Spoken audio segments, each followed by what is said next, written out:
Un déchargement de bouteilles dans une usine d'embouteillage, quoi de plus banal?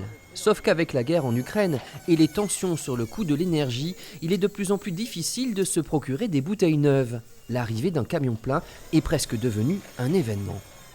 Une commande normale de bouteilles, on mettait 2 semaines pour être livré entre le moment où on faisait passer la commande et le moment où on était livré. Aujourd'hui, on est à 3, 4 mois, 5 mois sur certains types de produits.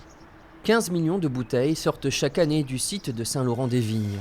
La pénurie de verre a transformé le travail du directeur d'Unidor en un véritable casse-tête. Il n'est pas rare désormais de changer de modèle de bouteille au dernier moment en fonction des stocks disponibles, avec l'angoisse d'être obligé de remplir du vin blanc ou rosé dans une bouteille verte, faute de bouteille blanche. Devoir présenter un Montbazillac dans une bouteille verte ou un vin rosé dans une bouteille verte, évidemment pour le consommateur, c'est quelque chose de pas acceptable. On a besoin de voir la couleur du vin pour que ce soit beaucoup plus attractif.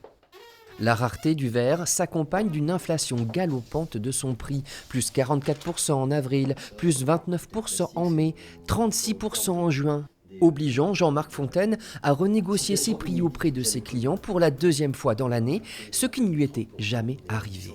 Imaginez que rien que 10 centimes de surcoût sur une bouteille, je fais 15 millions et demi, ça fait 1 550 000 de résultats négatifs pour l'entreprise, donc au global 1 million d'euros de négatifs. Donc c'est juste pas pensable, ça veut dire qu'on peut mettre demain la clé sous la porte. Conséquence pour le consommateur, les vins de Bergerac vont augmenter leur prix de 20 centimes pour une bouteille de 6 euros, alors que le marché reprenait des couleurs après le long épisode du Covid.